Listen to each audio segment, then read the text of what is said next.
Story शुरू होती है जब एक लड़का मेट्रो में सफर कर रहा होता है।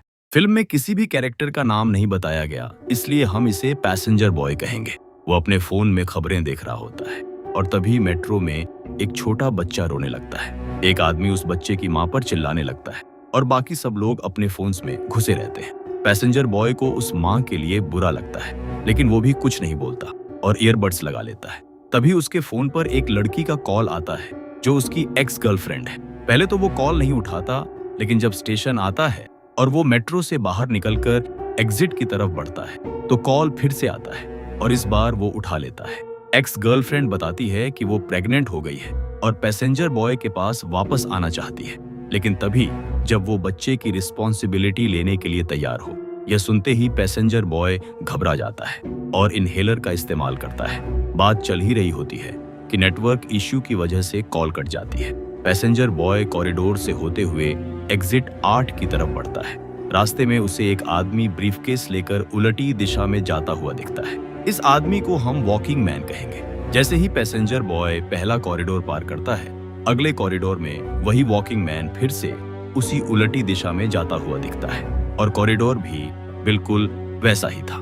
पैसेंजर बॉय को कंफ्यूजन होने लगती है। जब वो दोबारा कॉरिडोर पार करता है तो सेम सीन फिर दोहराता है। हम समझ जाते हैं कि पैसेंजर बॉय एक लूप में फंस चुका है। इस बार कॉरिडोर में घुसने से पहले पैसेंजर बॉय की नजर एक पोस्टर पर पड़ती है जहां एग्जिट 8 की जगह एग्जिट 0 लिखा होता है। वो फिर भी अंदर जाता है और वहां लगे अलार्म डिवाइस को चालू करने की कोशिश करता है, लेकिन वो काम नहीं करता। 3 दरवाजे खोलने की कोशिश करता है, वो भी नहीं खुलते। तभी उसकी नजर एक एडवर्टाइजमेंट पोस्टर पर जाती है जिसमें छत से खून टपकता हुआ दिखाया गया था और अचानक सच में छत से खून गिरने लगता है। यह देखकर पैसेंजर बॉय बहुत डर जाता है और उलटी दिशा में भागता है। इस बार कॉरिडोर के अंत में एग्जिट 0 की जगह एग्जिट 1 लिखा होता है। पैसेंजर बॉय पास में लगे पोस्टर पर रूल्स पढ़ता है। रूल्स बड़े अजीब होते हैं। अगर कोई अबनल चीज दिखे तो तुरंत पीछे लौट आओ, अगर कुछ अबनल न दिखे तो आगे बढ़ो और सिर्फ एग्जिट 8 से ही बाहर निकलो। यह रूल्स पढ़कर वो आगे बढ़ता है और इस बार कॉरिडोर में हर छोटी बड़ी चीज में अबनलिटी ढूंढने लगता है। उसे सब कुछ नॉर्मल लगता है, इसलिए वो आगे बढ़ता है, लेकिन अंत में फिर से एग्जिट 0 लिखा होता है। हम दर्शकों को साफ दिखता है कि छत की लाइट्स में कुछ गड़बड़ी थी, लेकिन पैसेंजर बॉय उसे नोटिस नहीं कर पाता। इस बार वो अपने फोन से पूरे कॉरिडोर की फोटोज लेने लगता है। एग्जिट 8 का board, 6 advertisement posters, security camera का पोस्टर, फायर अलार्म स्विच, 3 दरवाजे, 2 वेंटिलेटर्स, सेफ्टी कैबिनेट, कंबल और फोटो बूथ, सब कुछ। और अब अंत में एग्जिट 1 लिखा होता है। पैसेंजर बॉय थोड़ा कॉन्फिडेंट महसूस करता है, लेकिन जब वो फोन में फोटोज चेक करता है, सारी फोटोज गायब हो चुकी होती हैं। यहाँ से साफ हो जाता है कि ये गेम टेक्नोलॉजी से नहीं, दिमाग से जीता जाएगा। पैसेंजर बॉय दोबारा एबनॉर्मेलिटीज ढूंढने लगता है। तभी उसे वॉकिंग मैन आता हुआ दिखता है, लेकिन इस बार वॉकिंग मैन उसके पीछे खड़ा होता है, एक बड़ी और अजीब स्माइल के साथ। यह सीन बहुत क्रीपी लगता है। वॉकिंग मैन उसका पीछा करने लगता है और पैसेंजर बॉय समझ जाता है कि एबनॉर्मेलिटी वॉकिंग मैन ही है। वो तुरंत उल्टी दिशा में भागता है और कॉरिडोर के अंत में पहली बार एग्जिट 2 लिखा हुआ दिखता है, यानी अब वो लेवल 2 में पहुंच चुका है। आगे बढ़ने पर उसे सेफ्टी कैबिनेट के अंदर से एक छोटे बच्चे के रोने की आवाज आती है। जैसे ही वो कैबिनेट खोलता है, एक नहीं बल्कि बहुत सारे बच्चों के रोने की आवाजें एक साथ आने लगती हैं। आवाज इतनी तेज हो जाती है कि पैसेंजर बॉय समझ जाता है यह एक एबनॉर्मेलिटी है। वो उलटी दिशा में भागता है और इस बार एग्जिट 3 लिखा होता है। पैसेंजर बॉय बहुत देर से यहाँ फंसा था, काफी भाग दौड़ कर रहा था। हम पहले भी उसे इनहेलर इस्तेमाल करते देख चुके थे, मतलब उसे सांस की तकलीफ है। अगले लेवल में एबनॉर्मेलिटी एडवर्टीजमेंट पोस्टर में होती है। पोस्टर में बनी आंखें हिलती हुई दिख रही थी। पैसेंजर बॉय फिर उलटी दिशा में भागता है और एग्जिट 4 लिखा होता है। अगले कॉरिडोर में उसे कोई एबनॉर्मेलिटी नहीं मिलती, इसलिए वो सीधा चला जाता है और एग्जिट 5 दिखता है। तभी उसके फोन पर एक्स गर्लफ्रेंड का कॉल आता है। वो बताती है कि वो बच्चे को जन्म देना चाहती है और उसका इंतजार करेगी। यह सुनकर पैसेंजर बॉय कहता है कि उसके अंदर अच्छा फादर बनने की हिम्मत नहीं है। ट्रेन वाली बात वो अपनी एक्स गर्लफ्रेंड को बताता है कि सबको उस बच्चे की मां के लिए बुरा लगा था, लेकिन कोई मदद करने आगे नहीं बढ़ा। ये बात करते करते वो कॉरिडोर में सीधा चलता रहता है, क्योंकि उसे यह कॉल एबनॉर्मल नहीं लगती। लेकिन जैसे ही अंत का बोर्ड देखता है, उसके होश उड़ जाते हैं। बोर्ड पर फिर से एग्जिट 0 लिखा होता है। इसका मतलब है कि अब उसे सारे लेवल्स दोबारा पार करने होंगे। पैसेंजर बॉय आगे बढ़ता है, लेकिन इस बार पूरा कॉरिडोर पीली रोशनी में होता है। वो मेंटली थक चुका होता है और गुस्से में अपना सामान इधर उधर फेंक देता है और वहीं कॉरिडोर में लेट जाता है। कुछ देर बाद हिम्मत जोड़कर चलना शुरू करता है। इस बार एग्जिट 1 लिखा होता है। आगे बढ़ने पर कॉरिडोर के बीच में एक छोटा बच्चा खड़ा दिखता है। पैसेंजर बॉय उसे एब्नॉर्मैलिटी समझकर उल्टी दिशा में चलने लगता है, लेकिन अंत में फिर से एग्जिट 0 लिखा होता है। इस सीन से साफ हो जाता है कि यह छोटा बच्चा एब्नॉर्मैलिटी नहीं था, यानी यहाँ क्या एब्नॉर्मल है वो समझ पाना भी काफी मुश्किल है। इस बच्चे को हम कॉरिडोर बॉय कहेंगे। ये कॉरिडोर बॉय भी पैसेंजर बॉय की तरह ही इस लूप में फंसा हुआ है। उसके बाईं गाल पर चोट का निशान है, जिसे हम आगे समझेंगे।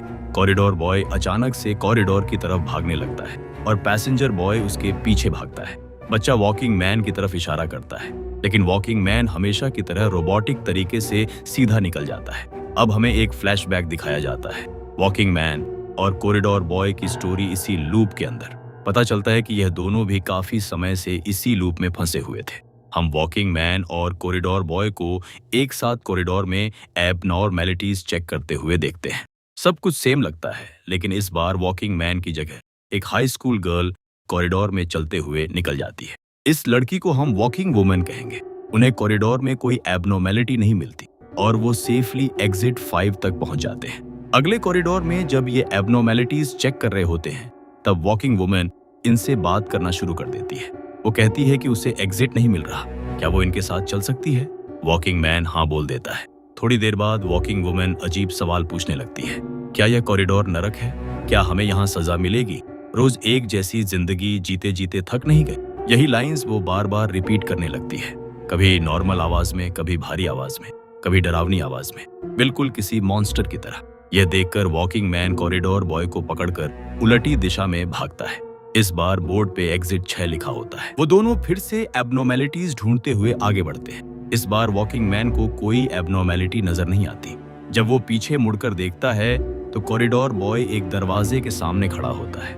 वॉकिंग मैन उसे खींचकर कॉरिडोर पार कर लेता है, लेकिन हम दर्शकों को साफ दिखता है कि कॉरिडोर बॉय वहां क्यों रुका था, क्योंकि दरवाजे का हैंडल अजीब तरीके से बीच में लगा हुआ था। वह एबनॉर्मैलिटी मिस हो जाती है। अंत में बोर्ड पर लिखा होता है एग्जिट 0, पूरा रिस्टार्ट हो गया। यह देखकर वॉकिंग मैन गुस्से में चीखने लगता है और कॉरिडोर में सामान फेंकने लगता है, लेकिन थोड़ी देर बाद खुद को संभालता है और कॉरिडोर बॉय को लेकर फिर से गेम शुरू करने आगे बढ़ता है। इस बार जब वो कॉरिडोर में आता है तो अंत में सीढ़ियां दिखाई देती हैं। वॉकिंग मैन को लगता है कि गेम खत्म हो गया और वो आजाद है। वो सीढ़ियों चढ़ने लगता है, लेकिन कॉरिडोर बॉय उसका हाथ पकड़कर रोकने की कोशिश करता है। वॉकिंग मैन नहीं रुकता और कॉरिडोर बॉय को धक्का दे देता है। इसी धक्के से कॉरिडोर बॉय के बाईं गाल पर वो चोट लगती है जो हमने पहले देखी थी। यहाँ से समझ आता है कि अब तक हम जो देख रहे थे वो वॉकिंग मैन और कॉरिडोर बॉय का पास्ट था, जो पैसेंजर बॉय की स्टोरी के साथ पैरेलल चल रहा था। कॉरिडोर बॉय उल्टी दिशा में वापस आता है और बोर्ड पर एग्जिट 1 लिखा होता है। मतलब वो सीढ़ियों भी एक अबना और मैलिटी थी। वॉकिंग मैन शायद अब हमेशा के लिए लूप में फंस गया। कॉरिडोर बॉय अगले कॉरिडोर में जाता है। उसे वहां वॉकिंग मैन सामने से आता हुआ दिखता है और वो उसे रोकने जाता है, लेकिन वॉकिंग मैन रोबोट की तरह सीधा निकल जाता है। तभी पैसेंजर बॉय भी कॉरिडोर में आता है। पैसेंजर बॉय कॉरिडोर बॉय को एबनॉर्मैलिटी समझ लेता है और यही वो सीन है जब पैसेंजर बॉय ने पहली बार कॉरिडोर बॉय को देखा था। अब स्टोरी में ये दोनों साथ में कॉरिडोर क्रॉस करना शुरू करते हैं। यहाँ पता चलता है कि कॉरिडोर बॉय का IQ बहुत हाई है। वो छोटी से छोटी चेंजेस भी आसानी से नोटिस कर लेता है। दोनों मिलकर एग्जिट 1 क्लियर कर लेते हैं। अगले कॉरिडोर में फिर से डोर हैंडल वाली एबनॉर्मैलिटी कॉरिडोर बॉय पकड़ लेता है। पैसेंजर बॉय भी उसकी इंटेलिजेंस समझ चुका था और वो कॉरिडोर क्रॉस करते हैं। बोर्ड पे एग्जिट 2 लिखा होता है। अगले कॉरिडोर में घुसते ही लाइट्स ऑफ हो जाती हैं और पैसेंजर बॉय फोन की फ्लैश लाइट ऑन करके कॉरिडोर बॉय को ढूंढने लगता है। तभी वेंटिलेशन से अजीब क्रीचर्स निकलते हैं, चूहे जैसा बॉडी, लेकिन उनके ऊपर इंसानी बॉडी पार्ट्स जुड़े होते हैं, जैसे नाक, होंठ, कान। ये बच्चे के रोने जैसी आवाजें निकालते हैं और दोनों पर अलग अलग जगह से अटैक करते हैं। पैसेंजर बॉय फ्लैश लाइट की मदद से कॉरिडोर बॉय को पकड़कर उलटी दिशा में भागता है और यह लेवल भी क्लियर हो जाता है। अब वो एग्जिट 3 वाले कॉरिडोर में जाते हैं। कॉरिडोर के बीच में एक काली बिल्ली दौड़ती हुई निकलती है। तभी वहां पैसेंजर बॉय की एक्स गर्लफ्रेंड खड़ी दिखाई देती है और कॉरिडोर बॉय उसे मां बुलाता है और उसकी तरफ भागने लगता है।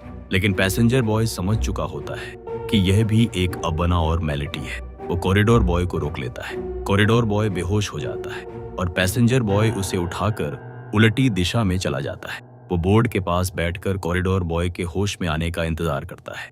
बोर्ड पे एग्जिट 4 लिखा होता है। यहाँ ध्यान देने वाली बात यह है कि कॉरिडोर बॉय ने पैसेंजर बॉय की एक्स गर्लफ्रेंड को मां बुलाया। थोड़ी देर बाद कॉरिडोर बॉय होश में आता है और दोनों के बीच एक इमोशनल बॉन्ड बनने लगता है।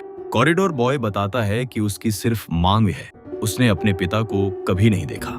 यह सुनकर पैसेंजर बॉय थोड़ा इमोशनल हो जाता है और कहता है कि वो भी अपने पिता से कभी नहीं मिला। दोनों डिसाइड करते हैं कि अब वो यहाँ से साथ में ही बाहर निकलेंगे। वो फिर से अगले कॉरिडोर में जाते हैं और इस बार घुसते ही कॉरिडोर बॉय एक एबनॉर्मैलिटी नोटिस कर लेता है। वो पैसेंजर बॉय को बताता है कि बोर्ड पर लिखा हुआ 8 उल्टा लिखा हुआ है। इतनी छोटी सी डिटेल, क्योंकि 8 उल्टा भी लगभग सेम ही दिखता है, फिर भी उसने पकड़ ली। यह साफ बताता है कि कॉरिडोर बॉय का IQ हम जितना सोच रहे थे उससे कहीं ज्यादा है। दोनों उलटी दिशा में वापस जाते हैं और बोर्ड पे एग्जिट 5 लिखा होता है। अगले कॉरिडोर में अबनॉर्मैलिटी एक दरवाजे में होती है। दरवाजा खुलता है और अंदर देखते ही पैसेंजर बॉय को मेट्रो वाला इंजंक्शन याद आ जाता है। वो बच्चे के रोने वाला सीन। उसे उस बच्चे की मां के लिए बुरा लगता था और खुद के लिए भी, क्योंकि उसने उस वक्त उनकी मदद नहीं की थी। वो धीरे से दरवाजा बंद करता है। दोनों फिर से उल्टी दिशा में चलते हैं और बोर्ड पर एग्जिट 6 लिखा होता है। अगले कॉरिडोर में जाने से पहले पैसेंजर बॉय कॉरिडोर बॉय से पूछता है कि बाहर जाकर तुम क्या करना चाहते हो। कॉरिडोर बॉय का सीधा जवाब होता है, मुझे डबल चीज पिज्जा खाना है। फिर वो अपनी पॉकेट से एक छोटी सी सीशेल निकालकर पैसेंजर बॉय को देता है और कहता है यह गुड लक के लिए है। पैसेंजर बॉय उस शेल को पकड़कर मोटिवेटेड फील करता है। दोनों अगले कॉरिडोर में जाते हैं और एबनॉर्मैलिटीज ढूंढ ही रहे होते हैं कि अचानक जोर से सिरेन बजने लगता है। देखते ही देखते पूरा कॉरिडोर तेज बाढ़ के पानी से भरने लगता है और पानी का बहाव इतना तेज होता है कि दोनों डूबने लगते हैं। तभी अगले सीन में हमें पैसेंजर बॉय की मेमोरीज दिखाई जाती है। वो अपनी गर्लफ्रेंड के साथ समुद्र के किनारे वक्त बिता रहा होता है और उनके साथ एक छोटा बच्चा भी होता है जो पैसेंजर बॉय को फादर बुला रहा होता है। वो बच्चा और कोई नहीं बल्कि कॉरिडोर बॉय ही होता है। यह तो आप उसी वक्त समझ गए होंगे जब कॉरिडोर बॉय ने एक्स गर्लफ्रेंड को मां बुलाया था। गर्लफ्रेंड कहती है आज तुम इसे बचाओगे, कल यह तुम्हें बचाएगा। सीन वापस कॉरिडोर में आता है। पैसेंजर बॉय ने किसी तरह स्ट्रगल करके कॉरिडोर बॉय को एग्जिट 8 के बोर्ड तक पानी से बचाकर लटका दिया है, लेकिन पानी का बहाव इतना तेज होता है कि पैसेंजर बॉय खुद पानी में बह जाता है। अगले सीन में कॉरिडोर बॉय कॉरिडोर में बेहोश पड़ा होता है और पूरा कॉरिडोर बाढ़ के बाद तबाह हुआ दिखता है। कॉरिडोर बॉय उठता है और उसी दिशा में चलता है जहां से वो आए थे। इस बार बोर्ड पे एग्जिट 7 लिखा होता है। कॉरिडोर बॉय अगले कॉरिडोर में अकेले जाता है। उसे कोई अबनॉर्मैलिटी नजर नहीं आती और वो पूरा कॉरिडोर क्रॉस कर लेता है। तभी हम पैसेंजर बॉय को भी अगले कॉरिडोर में आते हुए देखते हैं। वो बाढ़ में डूबा नहीं बल्कि किसी तरह बच गया था और उसने भी एग्जिट 6 क्लियर कर लिया होता है। अगले कॉरिडोर में उसे भी कोई अबनॉर्मैलिटी नजर नहीं आती। वो भी कॉरिडोर क्रॉस करके बोर्ड तक पहुंचता है, लेकिन इस बार बोर्ड पे लिखा होता है एग्जिट 8। नीचे जाती हुई सीढ़ियां बनी होती हैं। पैसेंजर बॉय सीढ़ियों से उतरने लगता है और जैसे जैसे नीचे जाता है उसके आसपास सब कुछ नॉर्मल लगने लगता है। फोन में नेटवर्क वापस आ जाता है और वो तुरंत अपनी गर्लफ्रेंड को कॉल करता है और कहता है कि उसने डिसीजन ले लिया है। वो अपने बच्चे की रिस्पॉन्सिबिलिटी लेगा और हॉस्पिटल में उसके पास आ रहा है। अगले सीन में हम उसे मेट्रो में देखते हैं। तभी मेट्रो में एक बच्चे के रोने की आवाज आती है, बिल्कुल फिल्म के शुरुआती सीन जैसा। लेकिन इस बार पैसेंजर बॉय उस बच्चे की मां की तरफ बढ़ता है और यहीं पर फिल्म खत्म हो जाती है। अब दोस्तों, फिल्म की स्टोरी तो हमने समझ ली, लेकिन इस फिल्म की एंडिंग और इसके पीछे की थ्योरीज पर भी बात करना जरूरी है, क्योंकि यहाँ बहुत सारे सवाल अनजवाबे छूट जाते हैं।